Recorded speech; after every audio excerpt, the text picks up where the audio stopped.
Hi everyone, this is Whitney. I saw a tasty video on Facebook and decided I wanted to try to make it. So that's what this video is, and I will put a link down below where you can find the tasty video. So this is me making it. Okay, so first I started out with 4 avocados. You just scoop them in there, make sure you take out the pit. Sometimes the pit was hard to get out, so that's what I'm doing right now. One of the avocados were a little bit less ripe than the others, and you can tell that I scoop out this black little bit because I don't like the brown stuff.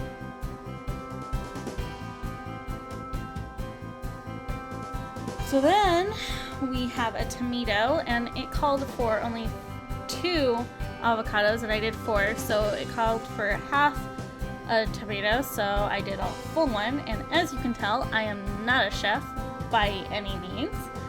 And then it called for half an onion, and that was way too much onion for me, and in the end it still was way too much onion for me, so I would put even less than that next time. I actually don't like the texture of onions when they're cooked or even raw, so I tried to make them super small, and about right here is when I would stop putting in any if I was to redo it, but I am not redoing it. So I put in all that onion, and then I started to just try to mash it with a fork, and that didn't work very well, so I grabbed a potato masher, and then I forgot I needed to put in cilantro, so I chopped up some cilantro.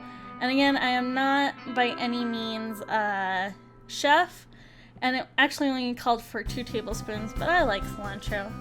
So here you can see me using the potato masher, and it also called for half a lime, and I put in a full one because I was trying to kind of double the recipe, and it made plenty. I'm starting with a fork and a masher. I think the masher works the best, but then to like kind of blend it all together, I used a fork.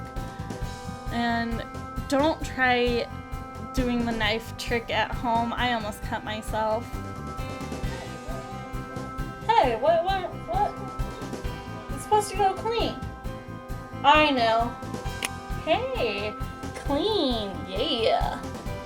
So then we took some chicken, and you just put some kosher salt on there and some fresh ground pepper on both sides. I kind of like to rub it in, even though it doesn't really do anything. You cut the chicken in half, and then you make this little pocket by pressing your hand firmly down on the chicken and running a knife in between the 2. And then we stuff the chicken with avocado.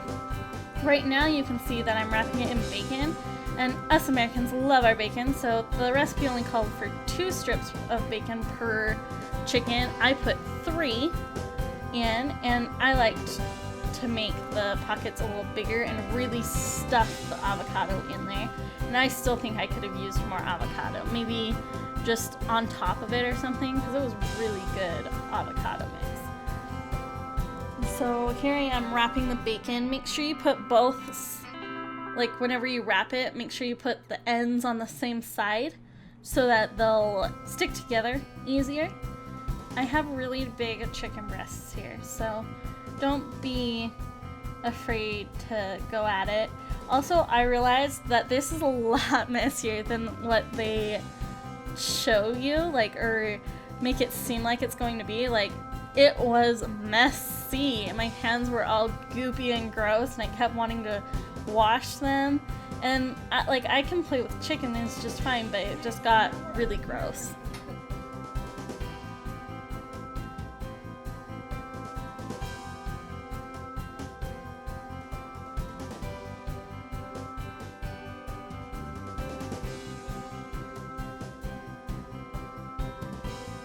Okay, so now we're over here with the cooking and stuff. We're gonna turn this on high.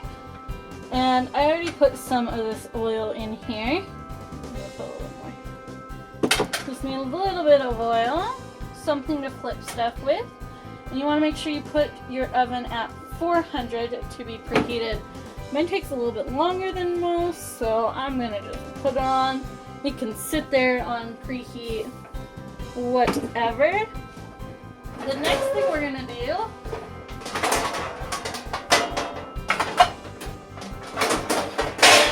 is get out something.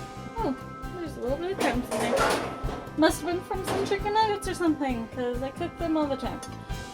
Yeah, I'm such a chef. But, so, yeah, just something we can put the chicken in. So we're just going to set that over there. I'm going to grab the wonderful chicken, bacon, avocado,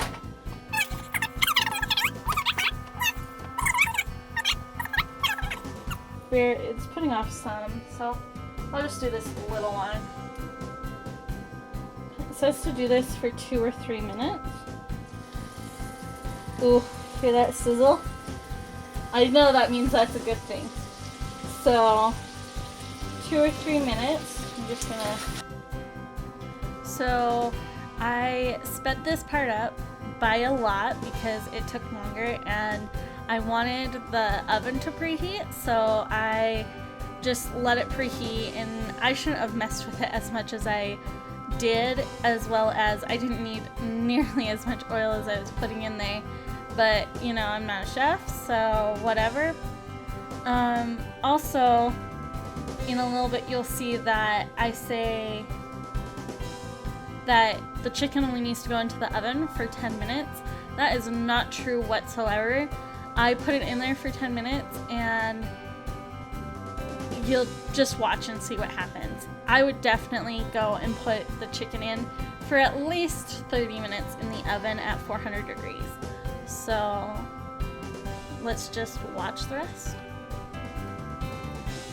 Also, I would say that the chicken should go in the middle of the oven and not at the top. And I just didn't switch it down to the middle rack, and I wish I would have, because it would have cooked a lot better. So that's another thing that I noticed.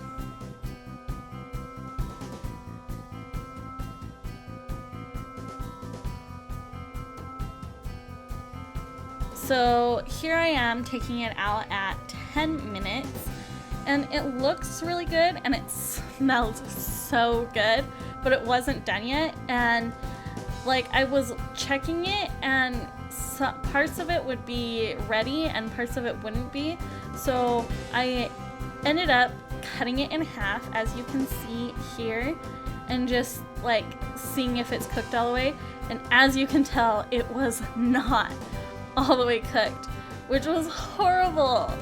So in the end, I finally, after like 30 more minutes in the oven, was done. It was really hot, but oh my gosh, it was so good. And if you can manage to actually cook this for somebody, they will be so happy that you did cook it for them.